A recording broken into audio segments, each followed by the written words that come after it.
Welcome friends. आज बात करेंगे जो रिसेंटली कश्मीर पे जो इंसिडेंट्स हुआ था, Pahalgam terror attack. The last 2 days मैंने जो टीवी में देखा है उसमें से आई अप्रिशिएट गौरव आर्य ने जो कहा है कि see for the last 30-35 years जो टेररिस्ट अटैक हो रहा है, इंडियन गवर्नमेंट और Indian army is taking action against only the terrorist conflict organisation. जैसे कि आपका सर्जिकल स्ट्राइक हो गया, बोला जाता है कि लॉन्च पे उड़ा दिया जाता है। तो इससे सॉल्यूशन कहाँ तक होगा या फ्यूचर में इससे टेरर ख़त्म हो जाएंगे क्या कश्मीर एंड कश्मीर की लाइन ऑफ कंट्रोल के एरिया पे आसपास। तो ये गौरव आर्य ने बहुत ही सही कहा है कि first thing is that Pakistan में टेरर को बढ़ावा या फिर फंडिंग या फिर मास्टरमाइंड कौन करता है। Definitely the ISI and the Pakistani army. तो who are terrorists? They are the unofficial organization of the Pakistani army, unofficial organization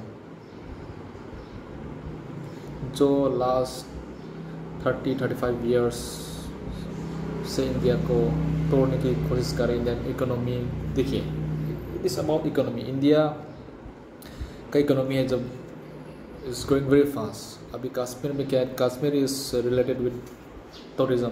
Kashmir में कौन क्यों जाना चाहता है? Because it's beautiful place, beautiful landscape. इसलिए वो लोगों ने इस बार ये कर दिया कि आने वाला शायद 1-2 साल में अगर कुछ अटैक दोबारा नहीं हुआ तो दोबारा शुरू होंगे। लेकिन आने वाला 1-1.5-2 साल वहाँ पे tourism, nobody will going to visit Kashmir. Even I was planning to visit Kashmir with my bike, लेकिन the way the situation has come up, maybe जाने का मन नहीं है फिलहाल। तो यही है कि number 1, this thing is totally operated and funded and instructed by the Pakistani army। और इंडिया को ये सोचना चाहिए कि why Pakistan is not hesitate to do this kind of stupid thing, this kind of inhuman things in India for the last 30-35 years. Now we are one of the leading economy country in the world, मगर Pakistan India को अभी भी नहीं डरता है। That is the thing, Pakistan India को नहीं डरता है।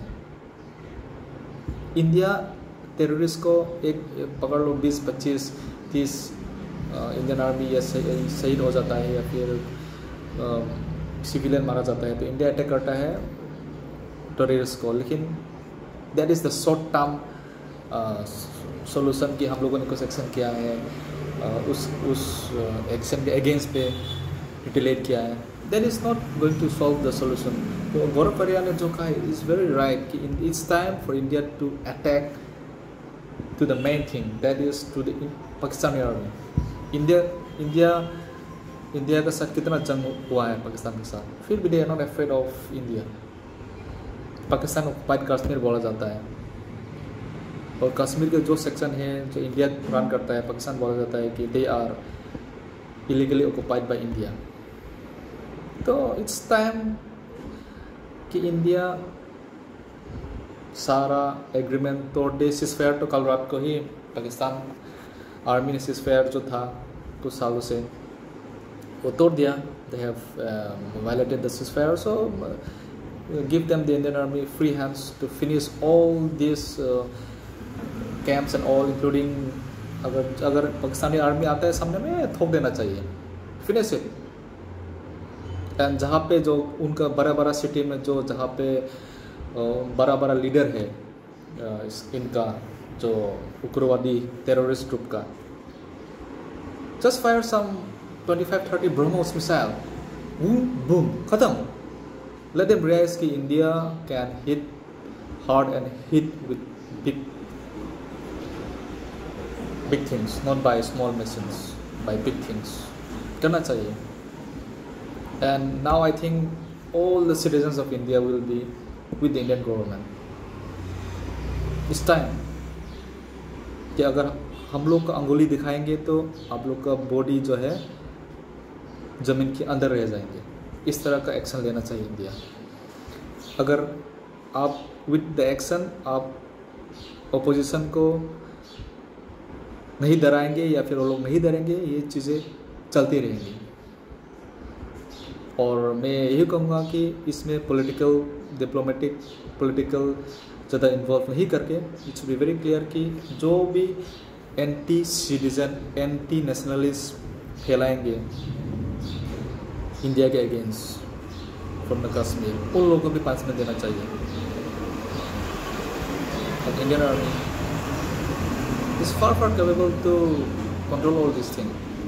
फिनिश. ये इंडिया पाकिस्तान ये सब वाई इन दिस हमारा जो सेरेमनी रहता है बॉर्डर पे, उस तरफ से भी सैल्यूट इस तरफ से सैल्यूट, ये सब बंद करके there should be very clear cut things की no more stupid things in India. Indian army will not tolerate any kind of stupid and inhuman things. खत्म. Use all the